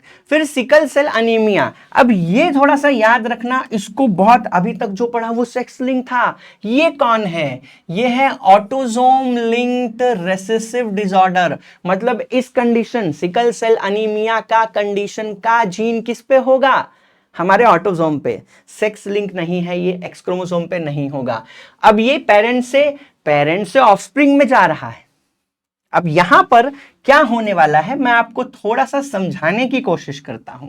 हमारा जो आरबीसी है वो ऐसे डिस्क शेप का होता है, डिस्क शेप का, कैसा, डिस्क जैसा होता है, और कैसा होता है, बायकॉन्केव कंडीशन में होता है, ठीक है। लेकिन जिसे सिकल सेल अनीमिया है मेरे प्यारे बच्चों, उनका जो आरबीसी का शेप है वो ऐसा सिकल कंडीशन में हो जाता है। ऐसा मतलब क्या होगा, डिस्क शेप नहीं रहेगा, सिकल जैसा। ये सिकल क्या होता है मालूम है, वो घास काटने के लिए जो हम यूज करते हैं ना, एक ऐसा स्ट्रक्चर होता है घास काटने के लिए, ध्यान से देखना, एक ऐसा यूज होता है गांव में, आप जरा देखिएगा, ऐसा एक स्पेशल इंस्ट्रूमेंट होता है जिससे हम घास काटते हैं माय डियर स्टूडेंट्स, ये इसे सिकल बोलते हैं। तो इस शेप का हो जाता है आरबीसी। अब आरबीसी का ये शेप होने का मतलब क्या है, सरफेस एरिया है ना, सरफेस एरिया हमारे आरबीसी का क्या हो जाता है, डिक्रीज, सरफेस एरिया डिक्रीज हो जाता है मेरे प्यारे बच्चों। और हमारा आरबीसी क्या करता है, अपने ऊपर हीमोग्लोबिन बैठाता है, और हीमोग्लोबिन ऑक्सीजन लेके जाता है। इसका मतलब ये हुआ कि हीमोग्लोबिन कम आएगा, सरफेस एरिया कम, हीमोग्लोबिन कम, ऑक्सीजन कम, लफड़ा ही लफड़ा, सिकल सेल एनीमिया। तो इस कंडीशन में ये प्रॉब्लम होता है। लेकिन इसके पीछे का जेनेटिक्स क्या है, इसका जीन जो रिस्पॉन्सिबल है इस कंडीशन के लिए वो किस पे होना चाहिए, वो ऑटोसोम्स पे होना चाहिए। अगर नॉर्मल कंडीशन है तो मस्त डिस्क शेप, नहीं है तो सिकल शेप। अब ये होता क्या है जरा देख लीजिए, आपके बुक में ऐसा चार्ट दिया है, ये नॉर्मल आरबीसी है, ये सिकल सेल वाला है। देखो बेचारा कैसा, ऐसा लगता है बेचारा भूखे से मर गया है, बेचारा हो गया है ये। अब यहां पर आप जो कंडीशन देखेंगे मेरे प्यारे बच्चों, ध्यान से देखिएगा, यहां पर ये जो है ना ग्लूटामिक एसिड वाला 6th पोजीशन पे, 6th कोडॉन पे, ये जो 6th पोजीशन पे ग्लूटामिक एसिड बनना चाहिए था, इसी के साथ हुआ है प्रॉब्लम। या तो उसका कोडॉन डिलीट हो गया है, उसका जीन डिलीट हो गया है, या म्यूटेट हो गया है, और ग्लूटामिक एसिड के जगह पे क्या बनने लगा है, वैलीन। ग्लूटामिक एसिड के साथ ये पूरा बनता तो स्पेशली सिकल सेल एनीमिया नहीं, नॉर्मल कंडीशन होता। लेकिन यहां पर ग्लूटामिक एसिड के जगह पे वैलिन आ गया है। अब यहां पर नॉर्मल प्रोटीन नहीं बनेगा, मतलब normal shape of the RBC नहीं बनेगी, सिकल सेल कंडीशन होगा एंड फिर पूरा बड़ा वाला प्रॉब्लम हो जाएगा। Hence this is very dangerous. याद रखना यहां पर ये जो था mRNA पे GAG, इसको रिप्लेस किया किसने? GUG ने। ये तो ग्लूटामिक एसिड बना के देता, बट अब ये आ चुका है तो वैलिन बनाएगा, और इसके वजह से जो पेप्टाइड बनेगा वो अबनॉर्मल बनेगा, म्यूटेटेड बनेगा, तो अबनॉर्मल शेप ऑफ आरबीसी आएगा। This is dangerous condition, sickle cell anaemia. फिर उसके बाद फिनाइल कीटोन्यूरिया है। ये कंडीशन में इसको आपको मैं और एक चीज बता दूं, इसे आप PKU भी कहते हैं, PKU कंडीशन, फिनाइल कीटोन्यूरिया। अभी तक हमने क्या पढ़ा? Sex link disorder. इसके पहले अभी सिकल सेल वाला क्या पढ़ा? Autosomal recessive. और ये कौन सा डिजीज है? ये है इनबॉर्न एरर्स। पैदा होते ही हमारे अंदर कुछ एरर हो गया था मेटाबॉलिज्म को लेके, और ये हमें पेरेंट्स से मिला है। फिनाइल कीटोन्यूरिया, देखो क्या होता है ना, फिनाइल कीटोन्यूरिया में आप जब डाइटरी प्रोटीन खाते हैं, क्या खाते हैं? Dietary protein. ध्यान से सुनना जो मैं बता रहा हूं, आपके आपके डाइट से जो प्रोटीन आता है, अरे मतलब जो खाने से प्रोटीन आता है भाई, काहे टेंशन ले रहे हो इतना? आपके खाने से जो प्रोटीन आता है वो कन्वर्ट हो जाता है इनटू व्हाट? Phenyl alanine. ठीक है, अब ये फिनाइल एलानिन का कन्वर्जन होना चाहिए किसमें? ये कन्वर्जन होना चाहिए टायरोसिन में। किसमें? टायरोसिन में। और इसको कन्वर्ट करने के लिए कौन चाहिए? इसको कन्वर्ट करने के लिए एक एंजाइम चाहिए जिसका नाम क्या है? जिसका नाम है phenylalanine, phenylalanine hydroxylase, phenylalanine hydroxylase enzyme चाहिए। तो ये टायरोसिन फिर हमें क्या करके देगा? अरे बहुत काम करके देगा। ये टायरोसिन हमारे अंदर मेलानिन का मेटाबॉलिज्म कराएगा। ये टायरोसिन हमारे अंदर डोपामाइन का प्रोडक्शन में मदद करेगा। ये टायरोसिन हमारे अंदर और भी कुछ फिनोटिपिक कैरेक्टर्स बना के देगा। मतलब इसका बनना बहुत जरूरी है, इसका बनना बहुत जरूरी है। तो अगर मैं नॉर्मल हूं तो फिनाइल एलानिन मेरे बॉडी में टायरोसिन में कन्वर्ट होगा in the presence of phenylalanine hydroxylase enzyme, तो मुझे कोई प्रॉब्लम नहीं होगा। लेकिन प्रॉब्लम कब होगा? जब फिनाइल एलानिन हाइड्रोक्सिलेस एंजाइम का, मैं वो भी आपको फ्लोचार्ट बना के दिखा देता हूं, फ्लोचार्ट बना के। तो आपने क्या किया? अरे आपने खाना खाया, आपके खाने से क्या मिला? आपके खाने से मिला प्रोटीन। उसको किसमें कन्वर्ट किया गया? Phenyl alanine. ठीक है, अब ये फिनाइल एलानिन को कन्वर्ट करना है टायरोसिन में। टायरोसिन के लिए चाहिए फिनाइल एलानिन हाइड्रोक्सिलेस। लेकिन अब यहां हुआ है प्रॉब्लम क्या? वो जीन जो फिनाइल एलानिन हाइड्रोक्सिलेस बनाती है, अरे भाई वो हो चुकी है म्यूटेट, उसके साथ हो गया है हादसा। अरे वो बेचारा म्यूटेट हो गया है तो वह फिनाइल एलानिन हाइड्रोक्सिलेस नहीं बनाएगा, तो यहां पर प्रॉब्लम हो जाएगा।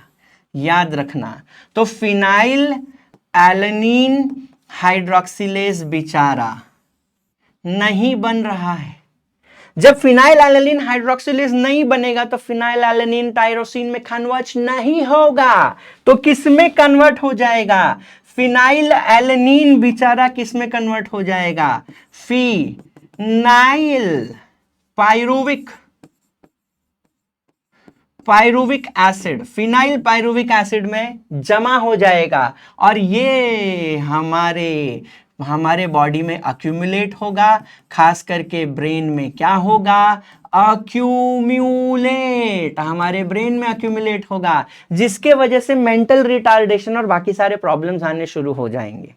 इनफैक्ट ये फिनाइल पायरुविक एसिड को हमारा किडनी अब्सॉर्ब भी नहीं कर पाता, तो फिनाइल पायरुविक एसिड ये यूरिन से बाहर निकलता हुआ भी मिलेगा, यूरिन में प्रेजेंस दिखेगा इसका। तो ये कंडीशन प्रॉब्लमैटिक है, इनबॉर्न एरर ऑफ मेटाबॉलिज्म है, ये बच्चे मेंटली रिटार्डेड होते हैं, फिजिकल डेवलपमेंट प्रॉपर नहीं होता, तो ये वो बीमारी है। तो फिनाइल एलेनिन हाइड्रोक्सिलेज का बनना जरूरी है, लेकिन इसको बनाने वाला जीन हो गया था म्यूटेट, तो बना नहीं, ये बना, जमा हुआ, मेंटल रिटार्डेशन, प्रॉब्लमैटिक सिचुएशन। इसे कहते हैं फिनाइल कीटोन्यूरिया, ये वो कंडीशन है। ऑटोसोमल रेसेसिव कंडीशन है, मतलब ये इसका जो जीन है वो रेसेसिव कंडीशन में फिनाइल एलेनिन हाइड्रोक्सिलेज नहीं बनाएगा, डोमिनेंट कंडीशन में है तो बना रहा है, कोई इशू नहीं है। Then you will see what, thalassaemia. ये थैलीसीमिया भी मेरे प्यारे बच्चों ध्यान से सोचना और समझना, ये भी क्या है, ऑटोसोमल लिंक्ड है, लेकिन कौन सा कंडीशन है, रेसेसिव। थैलीसीमिया दो टाइप के होते हैं, alpha thalassaemia and beta thalassaemia. यहां पर अल्फा ग्लोबिन चेन या बीटा ग्लोबिन चेन के बनने में डिफेक्ट हो जाता है, अब नॉर्मल चेन बनता है, प्रॉब्लमैटिक सिचुएशन है थैलीसीमिया। याद रखना, ये याद रखना, क्या याद रखना, पेरेंट से इसका जीन किसमें जा रहा है, ऑफस्प्रिंग में। जब दोनों ही पेरेंट, दोनों लिखा है ना, when both the parents are unaffected carriers, याद रखो ये चीज, फॉर द जीन, मतलब वो हेट्रोजाइगस कंडीशन में है, तो दोनों पेरेंट हेट्रोजाइगस कंडीशन में है तो चाइल्ड में ये रेसेसिव कंडीशन में आएगा, चाइल्ड थैलेसीमिक हो जाएगा। अब ये बहुत ही इंपॉर्टेंट, तो ये क्यों हुआ, ये डिफेक्ट इसलिए हुआ क्योंकि या तो वो जीन के साथ म्यूटेशन हो गया है, या तो वो जीन ही क्या हो गया है, डिलीट। और यहां पर आपको दो ग्लोबिन चेन के बारे में से याद रखना है, कौन सा, अल्फा ग्लोबिन चेन, या फिर दूसरा कौन सा है, beta globin chain, beta globin chain, याद रखना। तो ये alpha globin chain beta globin chain के डिफेक्ट से होगा, हीमोग्लोबिन का जो स्ट्रक्चर है वो प्रॉपर नहीं बनेगा। तो यहां देखने की कोशिश, यहां से आप देख सकते हैं। तो थैलेसीमिया में अगर नॉर्मल हम हैं तो अल्फा ग्लोबिन चेन बीटा, याद है ना, haemoglobin 2 alpha 2 beta 4 globin chain के मदद से बनती है, और हीमोग्लोबिन नॉर्मल है तो मस्त क्या कैरी करेगी, ऑक्सीजन, मस्त ऑक्सीजन कैरी करेगी, तो हमको कोई प्रॉब्लम नहीं होगा। लेकिन यहां पर जो अल्फा थैलीसीमिया है, ध्यान से सुनना, ध्यान से सुनना, नहीं तो दिक्कत हो जाएगी। क्या सुनना है, मैं सुनाता हूं आपको।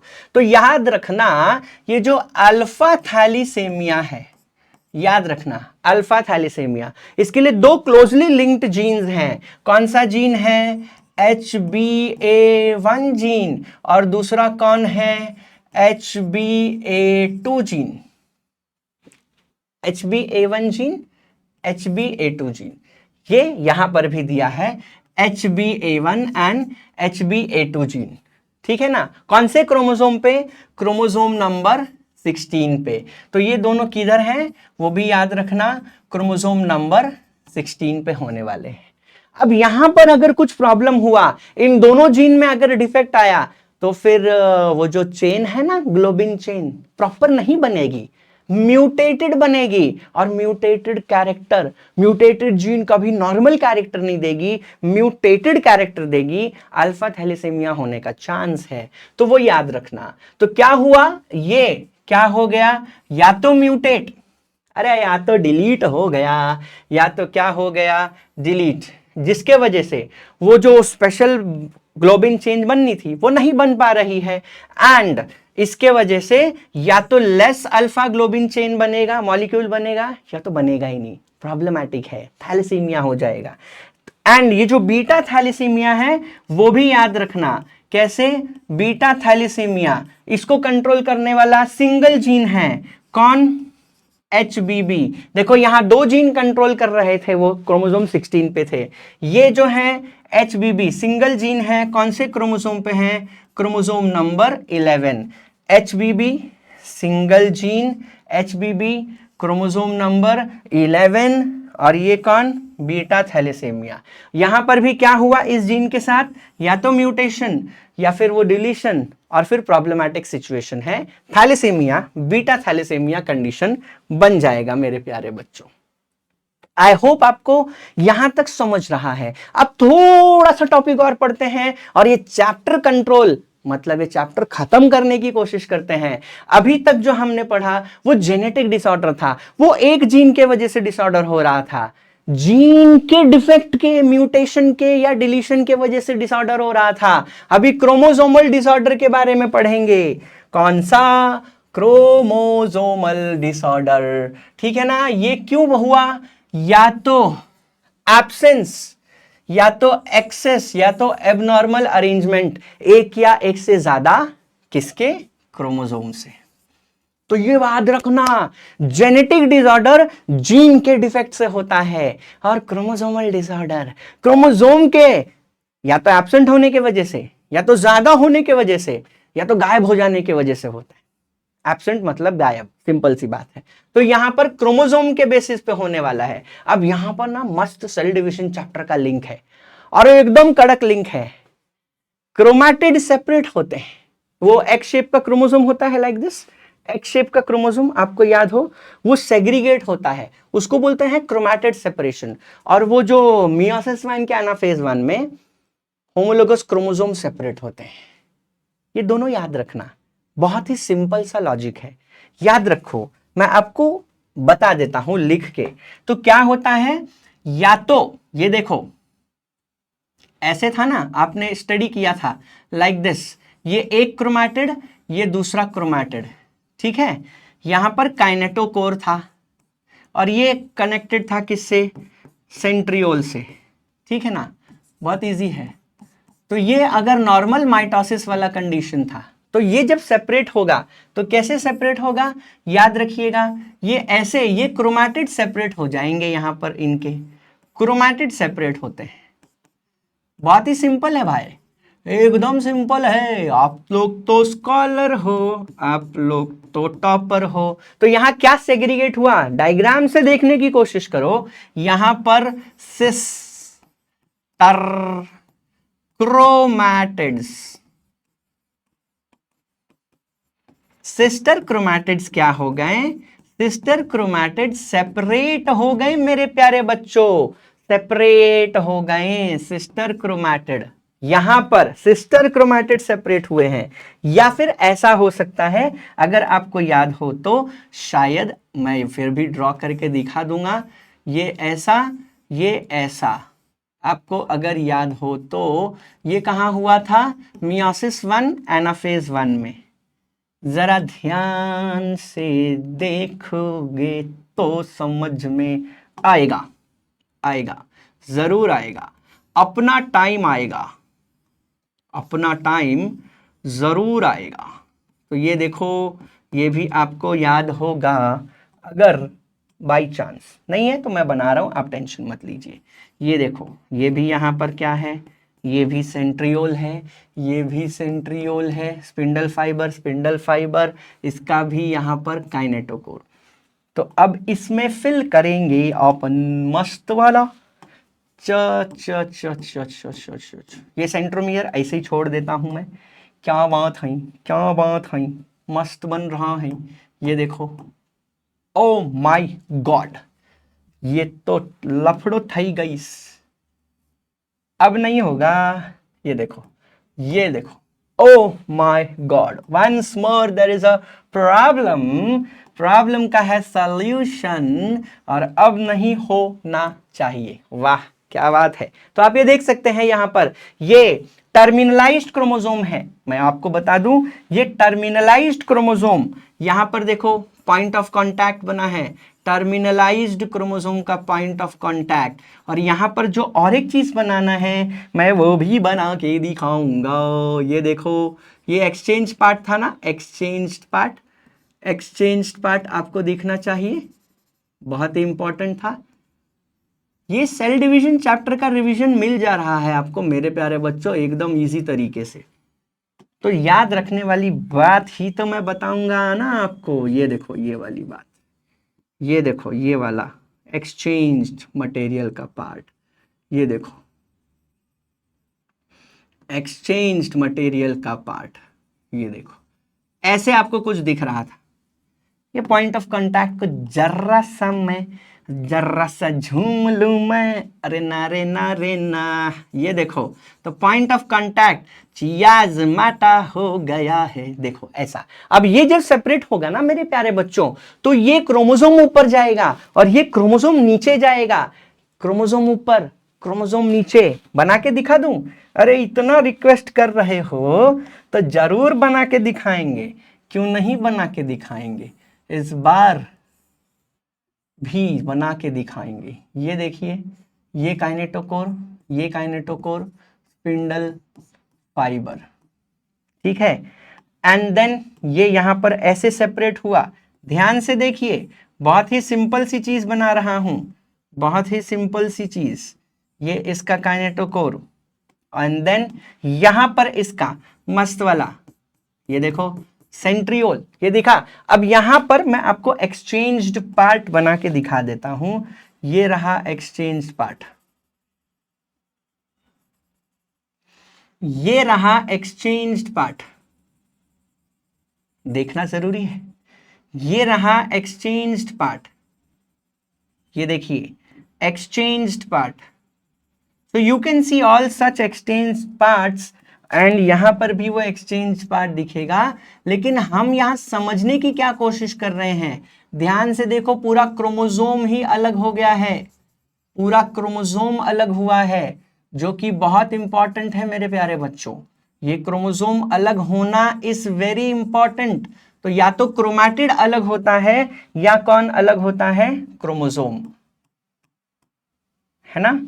सिंपल, समझदार हैं आप लोग, समझ रहा होगा आपको। देखो पूरा क्रोमोसोम ही अलग हो गया, पॉइंट ऑफ कांटेक्ट की आजमाता टूट गया। तो यहां पर क्या सेग्रीगेट हुआ है वो लिख के बताना पड़ेगा मुझे, मैं लिख के बता देता हूं।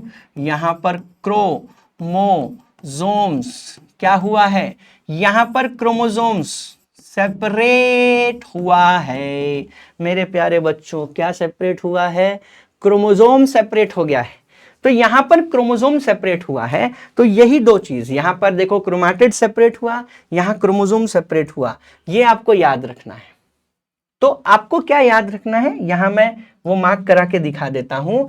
तो या तो फेलियर ऑफ सेग्रीगेशन ऑफ क्या होगा, क्रोमैटिड्स ड्यूरिंग सेल साइकिल, अगर वो क्रोमैटिड सेपरेट नहीं हुआ तो क्या होगा, एक या ज्यादा क्रोमोसोम, एक ज्यादा या कम ऐसा हो जाएगा, और वो एन्यूप्लॉइडी कहलाएगा। क्या कहलाएगा, एन्यूप्लॉइडी। लाइक डाउन सिंड्रोम में हमारे पास 21st पैर में 2 क्रोमोसोम्स होने चाहिए थे, वो उधर तीसरा पैर भी आ गया, प्रॉब्लमैटिक सिचुएशन, ठीक है ना। और कभी कभी क्या होता है, अभी एक में ज्यादा चला गया तो एक में कम हो जाएगा। टर्नर सिंड्रोम में एक्स क्रोमोसोम है, वाई क्रोमोसोम है ही नहीं, X0 वाला मिल जाएगा। या फिर क्या होगा, failure of cytokinesis after telophase. अब टीलोफेज के बाद साइटोकाइनेसिस ही नहीं होगा तो भाई प्लॉइडी पूरी एक्सचेंज हो जाएगी। यहां तो क्या होगा, 46 का 47 या 46 का 45 होगा। यहां क्या हो जाएगा, क्रोमोसोम का प्लॉइडी ही n का 2n, 2n का 3n एक्सेट्रा हो जाएगा, उसको बोलेंगे पॉलीप्लॉइडी कंडीशन। और ये खास करके प्लांट्स में दिखता है। तो याद रखना है, एन्यूप्लॉइडी में क्या होगा, एन्यूप्लॉइडी में क्या होने वाला है, एन्यूप्लॉइडी इसके वजह से होगा एन्यूप्लॉइडी कंडीशन। तो एन्यूप्लॉइडी कंडीशन में क्या होगा, 46 + 1 या फिर क्या होगा 46 - 1। लेकिन यहां क्या होगा, पॉलीप्लॉइडी कंडीशन, मतलब इसमें क्या होगा, ये 2n + n या n + n, मतलब प्लॉइडी कंडीशन ही, हैप्लॉइड का डिप्लॉइड, डिप्लॉइड का ट्रिप्लॉइड, ऐसा होगा। ये आपको याद रखना है जो यहां दिया है, देख सकते हैं ना, failure of cytokinesis in cell division results in increase a whole set of chromosome. तो पॉलीप्लॉइडी में क्या हुआ, पॉलीप्लॉइडी में n + n हो जाएगा या 2n + n हो जाएगा, ploidy condition he change. And aneuploidy में क्या होगा, 46 + 1 या फिर क्या 46 - 1 एक्सेट्रा। मतलब इसमें एक क्रोमोसोम बढ़ेगा या घटेगा, इसमें पूरा सेट ही बढ़ जाएगा या घट जाएगा। तो बहुत ही सिंपल सी लॉजिक है जो यहाँ पर आपको एक्सप्लेन्ड है। जरा यहाँ देखिए 21st क्रोमोसोम है, इसको 21st ट्राइसोमी भी कहते हैं। क्या कहते हैं? 21st trisomy. इसका मतलब 21st क्रोमोसोम में, देखो हमने तो यही पढ़ा था ना, 23 पेयर्स होते हैं, तो हर पेयर में 2 ही होता है ना। एक दर्जन में 12 यूनिट्स होते हैं, एक जोड़ी में 2 ही होते हैं ना। एक गर्लफ्रेंड एक बॉयफ्रेंड जोड़ी बनाएगा, ऐसे तो होता है ना। तो वो छोड़ दीजिए, या पढ़ाई पे ध्यान दीजिए। तो एक पैर में 2 क्रोमोसोम होने चाहिए, लेकिन यहाँ 21st पैर में ट्राइसोमी हो गई है। मतलब कितना क्रोमोसोम आ गया है यहाँ पर? 1 2, ये नॉर्मल है, यहां पर क्या हो गया है? 3, तो ट्राइसोमी हो गया। अब इसकी वजह से मेंटल रिटार्डेशन होता है, फिजिकल डिफॉर्मिटी होती है। हाथ में ये देखो, ये जो क्रीज दिख रहा है आपको, ये क्रीज देखने की कोशिश करो, नहीं दिख रहा है? ये देखो, ये जो दिख रहा है ये ऐसा टूटा हुआ है, ये लाइन है ना, टूटी हुई है। जरा ध्यान से देखना, ये लाइन टूटी हुई है, वो ऐसा स्ट्रेट हो जाती है, सीमियन क्रीज बोलते हैं उस पे। तो यहां पर माउथ पार्शियली ओपन रहता है, बहुत ही डेंजरस कंडीशन है। तो यहां पर क्या क्या प्रॉब्लम होगा? Physical, psychomotor and mental disorder होगा। 21st ट्राइसोमी, डाउन सिंड्रोम कहते हैं, क्योंकि लैंगडन डाउन नाम के साइंटिस्ट ने ये डिटेक्ट किया था। तो यहां पर हो गया क्या?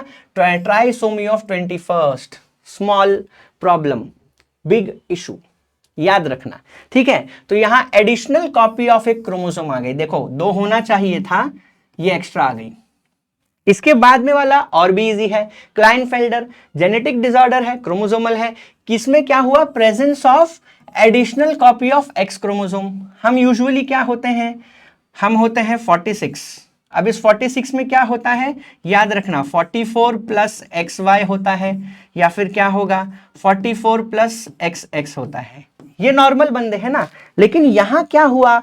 बहुत छोटा सा चीज हुआ, बहुत बड़ा इशू क्रिएट हो जाएगा। यहां पर होगा 47 क्रोमोसोम्स, और यहां क्या हुआ? XXY। तो यहां एक्स्ट्रा कौन आया? एक्स्ट्रा एक X कॉपी आ गई, extra X copy, XXY condition. तो ओवरऑल अब ये जो पूरा बंदा होगा, मैस्कुलाइन डेवलपमेंट होगा। मैस्कुलाइन डेवलपमेंट मतलब मेल जैसा डेवलपमेंट पूरे बॉडी की होगी, लेकिन फेमिनाइन कैरेक्टर भी दिखेगा। Like the development of the breast can be seen, gynaecomastia वाला कंडीशन दिखने वाला है। और ऐसे इंडिविजुअल में सबसे बड़ा प्रॉब्लम है स्टेरिलिटी। तो they are sterile. Overall male जैसा बॉडी है, बट ब्रेस्ट का डेवलपमेंट होगा, स्टेराइल कंडीशन होगा, एक क्रोमोसोम बढ़ गया, 47 XXY। और ऐसा ही यहां पर आपको टर्नर सिंड्रोम भी मिलेगा। यहां पर क्या है? एक एब्सेंस हो गया, एब्सेंस ऑफ 1 X क्रोमोसोम। जैसा मैंने आपको बताया, क्या होना चाहिए था? XX या फिर XY, ऐसे ही थे ना, नॉर्मल मेल फीमेल। लेकिन यहां क्या हुआ? 45 है, 45 में क्या हुआ? 44 प्लस X है, और कुछ दूसरा है ही नहीं, 0 है, ये O नहीं है, ये 0 है। तो आप यहां देख सकते हैं X होना चाहिए था ना, एक X है ही नहीं।